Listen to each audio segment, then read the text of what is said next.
My neighbor was acting strange. What I found will shock you. I've always gotten along with my neighbors. A friendly wave here, a quick chat there, nothing out of the ordinary.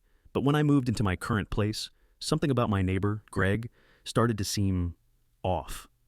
At first, I couldn't quite put my finger on it. He'd always been a little private, but there were moments when his behavior felt strange, almost like he was hiding something. One evening, I decided to investigate, and what I found will stick with me forever. Greg wasn't just your typical quiet neighbor. What I uncovered changed my entire view of the man living next door, and I never could have predicted what would happen next. It all started a few weeks ago when I first noticed something odd about Greg. He's the kind of guy who usually keeps to himself, but I've always found him to be polite when we crossed paths. We'd chat for a bit about the weather or local events, but beyond that, he didn't really share much about his life. At first, I didn't think much of it. Some people are just more private, right? But then, little things started to catch my attention. For instance, I noticed Greg coming home late at night more often than usual. Not just a little late. I'm talking 2 or 3 a.m. It wasn't just 1 or 2 nights. This started happening consistently. I know it's none of my business, but I couldn't help but wonder where he was going at those hours. And the weirdest part? Whenever I'd run into him during the day, he'd act completely normal. Almost too normal, like there was nothing unusual about his late-night habits. Then, there was the sound. About a week ago, I heard what sounded like something heavy being dragged across the floor in his apartment, followed by a loud bang. It wasn't like the usual creaks of an old building. It was a distinct, deliberate sound. I tried to brush it off, telling myself it was just him rearranging furniture or something. But when I heard the sound again the following week, at nearly the same time, I started getting a little uneasy. I wasn't sure what was going on, but Greg's behavior was starting to seem more and more strange. I couldn't shake the feeling that something was off. So one night, I decided to stay up late and see if I could figure out what was going on. I wasn't exactly sure what I was hoping to catch, but something inside me felt like I needed to know. I stayed up, scrolling through my phone and pretending to watch TV, waiting for the familiar sound of Greg's footsteps in the hallway. Sure enough, around 2:30 a.m., I heard the door across the hall creak open. I quietly peeked out of my apartment, keeping as still as possible so I wouldn't be seen. Greg wasn't wearing a jacket or anything, but he had a bag slung over his shoulder. He looked like he was headed out on some kind of errand, but this wasn't the usual work clothes I'd seen him wear. It was strange. Where was he going at this hour? I waited for about 10 minutes, watching his shadow move through the hall, and then he was gone. That's when I decided to follow.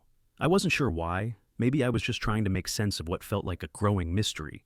Or maybe I was just curious, but I grabbed my jacket and slipped out behind him, keeping my distance. I followed him through the parking lot and watched him drive off in his old sedan. I didn't know where he was going, but I knew I wasn't going to just sit back and wonder. This time, I was going to find out. I drove for a while, following at a safe distance. I wasn't trying to spy on him. I just wanted to see if I could get a clue about what was really going on. After a few minutes, Greg's car turned down a narrow side street. My heart started to race. Where was he going? The street was dark, and the only lights were from the occasional street lamp. It felt like something out of a movie. I kept my distance, pulling over when I saw him park in front of an old, run-down building I had never noticed before. It wasn't the kind of place someone like Greg would typically hang around. The building looked abandoned, like no one had lived there in years. I waited in my car, barely breathing, watching as Greg got out and walked toward the building. He looked over his shoulder, checking to make sure no one was watching, then disappeared inside. I sat there for what felt like an eternity, my heart racing as I tried to make sense of what I had just witnessed. Greg, my quiet, unassuming neighbor, had just walked into this sketchy, abandoned building in the middle of the night. My mind was swirling with questions. What was he doing there? Was this some kind of secret meeting? Was he involved in something illegal? I sat in my car, parked a few blocks away, watching the building in the distance. It was nearly 3 a.m. now, and I was getting anxious. Greg hadn't come back out yet. Was he meeting someone inside? Did I need to be worried? After an hour of sitting in silence, my curiosity reached a boiling point. I knew I couldn't just stay in my car all night. I needed answers. I decided to leave my car parked where it was and walk closer to the building, hoping to get a better look without being seen. As I approached, I stuck to the shadows, trying to avoid being noticed. The building itself was eerie, with cracked windows and graffiti covering the walls. It looked like a place no one should be near, let alone spend hours inside. I crept around the side, hoping to find a window or door that might give me a glimpse of what was going on. And that's when I saw it, a faint light coming from a basement window. I wasn't sure what to do, but my instincts kicked in. I couldn't just leave and pretend I hadn't seen any of this. I tiptoed closer to the window, peering inside as best as I could. What I saw made my stomach drop. There, in the dim light, Greg was standing with two other people. They were talking, but I couldn't hear what they were saying. I tried to get closer, but I had to be careful. If they saw me, there would be no going back. It was hard to make out the details, but something about the scene felt off. The way Greg was standing, his body language, it didn't seem like a casual conversation. It looked serious. Whatever they were discussing, it wasn't good. I stayed there for what felt like another 20 minutes, watching them move around in the basement, but I couldn't make out much more. Eventually, the light turned off, and I heard footsteps approaching the door. Panicked, I quickly moved out of the way, ducking behind a dumpster and holding my breath. I waited, heart pounding in my chest, until I heard the sound of the door opening. The two other people walked out first, and Greg followed them. They talked briefly in hushed voices, but I couldn't make out their words. Then, just as quickly as it had started, they all disappeared into the night. I stood frozen behind the dumpster for several minutes, trying to process what I had just witnessed. What was Greg involved in? Who were those people? My mind raced with possibilities, each more dramatic than the last. They seemed to be involved in something serious, something shady. The secretive way they moved, the way Greg seemed so at ease with these strangers, made me wonder if I had been living next to someone completely different from the person I thought I knew. I took a deep breath, steadying myself. I couldn't just let this go. I had to find out more. But how? I couldn't exactly walk up to Greg and ask, "Hey, what were you doing in that creepy building with those sketchy people?" I decided to wait until morning, hoping that things would become clearer. Maybe I was just overthinking it. Maybe it was all innocent, but somehow, I knew deep down that it wasn't. There was something off about the whole situation, and I wasn't going to ignore it. The next day, I kept an eye on Greg. He was acting the same as usual, no sign of anything out of the ordinary. But there was a different feeling in the air now. I couldn't shake the image of him leaving that building, walking side by side with two strangers, clearly involved in something I didn't understand. I tried to act normal when we ran into each other in the hallway. "Hey Greg," I said, keeping my tone casual. "How's everything going?" "Good, good. Same old stuff," Greg replied, flashing me a friendly smile. But there was something in his eyes, a flicker of hesitation, like he knew I was probing. Maybe he could sense that I had seen something I wasn't supposed to. But he didn't act like it. He didn't act like anything was wrong. I couldn't shake the feeling that he was hiding something. The last thing I wanted was to get involved in something dangerous. But I also couldn't just ignore what I had seen. I needed answers. I needed to know the truth. That afternoon, I found myself standing in front of Greg's apartment door. The usual friendly wave or knock for a chat didn't feel right anymore. It felt like I was on the edge of something that could spiral out of control. But I had to do it. I had to ask him. I took a deep breath, knocking on his door. I stood there, my heart pounding as I waited for Greg to answer the door. My hand hovered nervously over the doorknob, but I didn't turn it. I had no idea how this conversation was going to go. Would Greg deny everything? Would he even admit to knowing what I had seen? Or worse, would he turn it on me and make me feel like I was the one in the wrong? The door creaked open, and Greg stood there, looking slightly surprised, but also strangely calm. His usual warm smile was replaced with a neutral expression that told me he was trying to figure out what was going on. "Hey, my name," Greg greeted me. "What's up?" I took a deep breath, trying to keep my voice steady. "Hey, Greg, I just wanted to talk to you about something I saw last night." He raised an eyebrow but didn't interrupt, so I continued. "I saw you go into that old building a few nights ago, and, well, I saw you with two people. You guys were talking, and it didn't look like a normal conversation.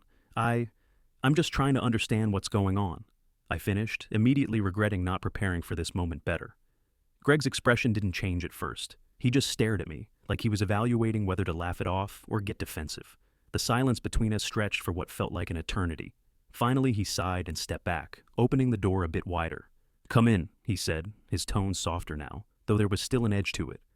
"I guess you deserve to know the truth." I hesitated for a moment before stepping inside. This was it.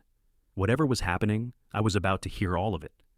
Greg led me into the living room and gestured for me to sit down. "I didn't want you to find out like this," he began, taking a seat across from me. "But I guess I've been more careless than I thought." He paused, running a hand through his hair. "I've been doing some stuff that I'm not proud of. The people you saw me with, they're part of something I got involved in a while back." My heart raced, but I stayed silent, waiting for him to explain. "I didn't mean to drag anyone into this," Greg continued, his voice low. "I'm not some criminal or anything, but the truth is, I've been involved with some underground work for the last year. It's not what you think. There's no illegal business or anything. But it's complicated. I can't just walk away from it." He paused again, his eyes filled with guilt. "I've been trying to keep it from everyone, including you. I'm sorry you had to find out like this." I was speechless. I had no idea what to think. Greg, the quiet, reserved guy who always kept to himself, was involved in something secretive and mysterious. The idea that he was hiding a double life felt like a punch to the gut. "Why didn't you tell me?" I finally asked, my voice shaky. "Why keep it a secret from me?" Greg looked at the floor for a moment, clearly struggling with his own emotions. "I didn't want you to get caught up in it, and I didn't want anyone to think I was involved in something shady. It's been a lot to deal with on my own." He paused, then looked back up at me. "But you deserve to know. I don't want to keep hiding things anymore." I was still processing everything he'd said. I felt a mix of relief, finally understanding what had been going on, and frustration. Greg wasn't a bad person, but the fact that he had been keeping something this big from me didn't sit well. "You need to be more careful," I said after a long pause. "You can't just keep doing this on your own. It's not just about you anymore." Greg nodded slowly, taking in what I said. "I know. I've been thinking the same thing. Maybe it's time to get out of this." He sat back in his chair, looking a little defeated. "But I don't know how." The silence in the room was thick. We both sat there, processing everything that had just been said. Greg's confession hung in the air like a heavy weight, and I could feel the tension between us. I had so many questions, but I didn't want to overwhelm him. He had just admitted to something huge, something that seemed to be spiraling out of control, and now it was my turn to process how I felt about all of this. "So, what now?" I asked after a long pause, trying to keep my voice steady. "You can't keep doing this forever, right?" Greg shifted in his chair, running a hand through his hair. He looked defeated, but also determined. "I don't want to keep doing it. It's just complicated. These people I've been working with, they don't take kindly to people backing out. But I've realized that I've been doing this all wrong. I need to get out, and I need to do it the right way before things get even worse." The gravity of his words hit me. "You're in deeper than you're letting on," I said softly. "What exactly are you involved in, Greg? You can't leave out any details if you want out." He nodded slowly. "I'm not dealing with criminals, but it's not a safe situation either. I got roped into some pretty shady work in exchange for a big payout, but it's become a lot more dangerous than I thought it would be. Now, the people I'm working with are demanding more, and if I try to walk away, I don't know what they'll do. I've already gotten a warning." His voice trembled slightly as he spoke, and I could tell how heavy this was on him. I leaned forward, trying to be as supportive as I could, even though I was still processing everything. "So, how do you get out of this? What can I do to help?" Greg stared at me, then exhaled deeply. "I don't know if you can help directly, but I need to cut ties with these people before they pull me back in. And I need to be careful about who I trust, including you." He gave me a small, apologetic smile. "I never wanted you to get mixed up in this, but I think I might need your help in a more indirect way. I have a plan, but I can't do it alone." I listened intently, heart racing as I tried to understand what kind of plan he was talking about. Was this dangerous? Was I about to get dragged into something I couldn't control? Greg continued. "I've already started making the moves to step back from the project, but I'm going to need to make it look like I'm still involved to avoid suspicion. I'll have to let them think I'm working on a big project for them, so they don't get paranoid and come after me. The tricky part will be cutting off all contact once they believe I'm out." I stared at him, processing his words. It sounded risky, but it also seemed like the only way forward. I didn't know if I could trust these people Greg was dealing with, but I also knew that whatever he was in, it wasn't going to be easy to get out of. "We'll figure this out," I said, despite the nervousness gnawing at me. "But you can't do this alone, Greg. We need to make sure it's safe, and if you need to get away, I'll help however I can. I just want you out of this mess." Greg's eyes softened, and for the first time, I saw a flicker of gratitude in them. "Thanks. I didn't want to drag anyone into this, but it looks like I don't have much of a choice. I'll need a safe exit, and someone watching my back." Over the next few days, we laid out the groundwork for Greg's escape. It was nerve-wracking. Each step felt like we were inching closer to a dangerous cliff. But we couldn't stop now. Greg had decided to cut all ties with the group he'd been working with. But to do that, he had to play a delicate game of pretending he was still involved. The first step was convincing the people he was working with that he was committed to completing the project they'd handed him. Greg kept telling them he was on schedule, offering vague updates and keeping them at arm's length. He'd avoid direct contact, when possible, relying on texts or brief phone calls to maintain the illusion. At the same time, he was slowly gathering any proof of what they'd been doing, something that could serve as leverage if things went south. I helped as much as I could from the sidelines, researching the people Greg had been dealing with, trying to learn anything about their operations. I didn't like the idea of getting involved in this at all, but Greg had made it clear that, without help, he was too far gone to get out unscathed. I still couldn't understand exactly what they were into, but the more I looked into them, the more I realized how dangerous the whole situation was. These weren't just shady people. These were professionals who knew how to cover their tracks. One evening, Greg came over to my apartment to update me on his progress. He looked exhausted, but determined. I've been playing along, but I can't keep this up forever. I need to get the documents I've been hiding in my office. They're the key to everything. Proof of what's been going on behind closed doors, he said, his voice tight with anxiety. Are you sure it's safe? I asked. What if they catch on? What if they find out? Greg shook his head. I've got this under control. They think I'm still working for them. I just need to get those papers and get out before they realize I'm serious about quitting. But there's no turning back after this. If I take the documents, there's no way to undo what's been done. I knew the risk. If Greg took those papers, he'd have leverage, but he'd also have a target on his back. These people weren't the type to let things slide. They would come after him if they felt betrayed. That night, I helped Greg prepare for the final phase of his escape. He was going to go back to the building where he had been meeting those people and grab the documents from his office. We had to make it look like he was still invested in the project, still working for them, but without revealing the truth. I made sure Greg had everything he needed, his phone fully charged, a backup plan in case things went wrong, and even a simple out story in case anyone asked questions. We couldn't afford any slip-ups. This was going to be a high-stakes mission, and we had one shot at it. Remember, I told Greg, if anything goes wrong, get out. Don't try to fix things, just get out, and we'll figure it out from there. He nodded, his face serious. I'll be fine. I'm not going down without a fight. With that, he left. The weight of what he was about to do hit me all over again.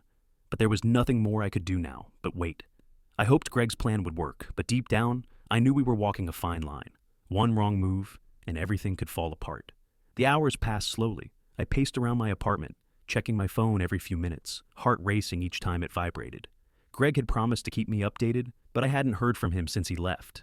The anxiety was building. What if something went wrong? What if they figured out what he was trying to do? I tried to push the worry out of my mind, but it kept creeping back in. My thoughts raced with possible scenarios. Greg getting caught, the people he was involved with retaliating, everything spiraling out of control. But then, around 11:30 p.m., my phone buzzed. It was a text from Greg. Got the files. On my way back. Almost done. Relief flooded through me, but I knew it wasn't over yet. He still had to get back without being noticed. I quickly texted him back, urging him to stay careful. I sat down on the couch, running my hands through my hair as I waited. Every minute felt like an eternity. 30 minutes later, I got another message from Greg. Almost there, I'm just a few blocks away. I let out a breath I didn't realize I'd been holding. I was so close to the end of this. He was almost out. Everything was going to be okay. But then, just as I started to feel the tension ease, my phone rang. It was Greg's number. Hello? I answered, my voice tight with anxiety. There was a brief pause before I heard Greg's voice, shaky and panicked. I think they know my name. His words sent a jolt of fear through me. Someone's been following me. I'm trying to lose them, but I don't know if I can. My stomach dropped. What do you mean following you? Are you okay? I'm okay for now, Greg replied, his voice barely above a whisper. But they're definitely onto me. They know I'm pulling away from the project. I think they're starting to put the pieces together. I need you to do something for me. What? What do you need? I need you to get rid of the documents. If I can't make it back, you're going to have to hide them. Don't let anyone find them. Not until we can get out of here. My pulse quickened. Greg, no, I can't. I don't have time to explain. Just trust me. If they find those documents, it's over for both of us. You have to get rid of them, or we're both screwed. Before I could respond, the line went dead. My heart was pounding as I stared at my phone. What had just happened? What had Greg gotten himself into? And more importantly, what did he mean by get rid of the documents? How could I get involved in something like this? I sat frozen for a moment, my phone still in my hand, processing Greg's words. Get rid of the documents. How? I had no idea what kind of danger we were in, but I knew I couldn't take it lightly. The situation was escalating, and I had no time to waste. I grabbed my jacket and rushed out of the door, my mind racing. I didn't even know where Greg was anymore, but I had to figure it out. As I walked toward the building where everything had started, I found myself second-guessing my decision. What was I even doing? This was bigger than anything I'd ever imagined, but Greg trusted me, and I couldn't turn my back on him now, not after everything we'd been through. I had to help him, even if I didn't fully understand the risks. When I arrived at the building, the streets were eerily quiet. The light from a single street lamp cast long shadows across the parking lot. I approached the entrance cautiously, but the door was locked. I peeked through the cracked window and saw nothing but darkness inside. The building had a cold, abandoned feel, but I wasn't backing down now. I had to get to the basement where the documents were hidden. I pulled my phone out and tried calling Greg again, but it went straight to voicemail. Panic started to set in as I tried to figure out what to do next. Should I wait for him, or should I go inside and get the documents on my own? Just as I was about to make a decision, I saw movement in the shadows. Two figures emerged from the darkness, walking toward the building. My heart skipped a beat. Were they the people Greg had been working with? Or worse, were they the ones Greg had been trying to escape? I ducked behind a nearby dumpster, holding my breath. I had to be careful. I couldn't risk being spotted. I watched them closely as they approached the entrance and tried the door. It clicked open, and they walked inside unaware of my presence. I waited for a few moments, then slowly stood up, making my way toward the building. My mind was racing with possibilities. What if I walked into the wrong situation? What if these people knew exactly what Greg had been up to? I had no choice but to push forward. Inside, the building was even darker than I expected, the stale air heavy with neglect. I crept through the halls, trying to stay as quiet as possible. I had no plan other than to find the documents and get out. But as I passed by several empty rooms, I realized how deep Greg had gotten into whatever mess he was involved in. This wasn't just a one-off deal. This was a whole network of people, and I had no idea what they were capable of. I finally reached the basement door, where Greg had been meeting the others. The door was ajar, and I could hear muffled voices coming from within. My stomach twisted with anxiety. Were the people Greg had been working with still here? I had to make a choice: walk in and risk confrontation, or wait and hope Greg could get to me. I stood there for a moment, heart pounding in my chest, when I heard a noise behind me. I froze, my heart racing as I turned around. The sound I'd heard wasn't from anyone else. It was the sound of footsteps coming from the hallway, closer than I'd expected. I had no idea who it was, but in that moment, I couldn't risk being caught. I quickly ducked into the nearest room, pressing myself against the wall, holding my breath. The footsteps grew louder, and I strained my ears to catch any clue as to who was coming. Was it Greg? Had he made it back safely? Or were these the people I needed to avoid? The tension was unbearable. The door to the room opened, and I stifled a gasp. A figure stepped inside, but it wasn't one of the people I'd seen with Greg. It was someone unfamiliar, a man with a stern expression who seemed to be scanning the room. My heart pounded harder in my chest. I had to act quickly. The man was pacing in the small hallway outside, completely unaware of my presence. He muttered to himself, but I couldn't make out the words. I thought about Greg's warning: get rid of the documents. If I didn't find them and get out now, I would never have the chance. I waited until the man turned his back and quickly bolted for the basement door, my mind racing. I needed to get inside, find those papers, and get out of this place for good. The last thing I wanted was to be caught up in whatever Greg had been dragged into. I pushed open the basement door slowly, making as little noise as possible, and stepped into the dark room. There, tucked in the corner, I saw a few crates stacked on top of each other. I walked over, heart still pounding in my chest, and pulled at the top crate. My fingers shook, but I had to stay calm. And there it was. The documents Greg had mentioned, files stacked in a manila envelope. I didn't hesitate. I grabbed them and tucked them under my arm. My mind raced with thoughts of how I could keep them safe and how to get out of here without drawing attention. Just as I was about to leave, I heard the same footsteps again. This time, they were much closer. The man from before was coming down the stairs. Panic surged through me, but there was no time to hesitate. I rushed to the back door of the building, praying it wasn't locked. It wasn't. I pushed it open and stepped out into the night air, breathing in a sigh of relief. But my heart was still pounding, my thoughts still racing. I had the documents, but I knew I wasn't safe yet. They'd be looking for me, and they would stop at nothing to make sure I didn't get away with what I had. As I walked quickly toward my car, I thought about what Greg had said. If they find those documents, it's over for both of us. The weight of the situation hit me like a ton of bricks. But there was no going back now. I had what I needed to bring everything into the light. It was up to me to decide how to use it. I slid into my car, locked the doors, and immediately pulled away from the building. I was still shaking, but I felt a strange sense of power. This wasn't just about protecting Greg anymore. It was about protecting myself, too. I had taken the first step in what was sure to be a long and dangerous journey. And now, I had to decide how to play my cards. As I sat in my car, driving away from that place, I couldn't help but wonder, what would I do with this information? Greg had trusted me, but now it was in my hands to decide how far I'd go to protect him, and myself. Should I hand over the documents to the authorities, or should I keep them to myself and use them to bring down the people involved. If you've ever been in a situation where you've discovered something dangerous and had to make a choice, I'd love to hear your thoughts. How far would you go to protect someone you care about? Have you ever been caught in a situation where you were forced to make an impossible decision? Let me know in the comments. I'd love to hear your perspective. If you enjoyed this story, make sure to like, share, and subscribe for more thrilling tales. Stay tuned for more, and always remember, sometimes the scariest discoveries lead to the most life-changing decisions.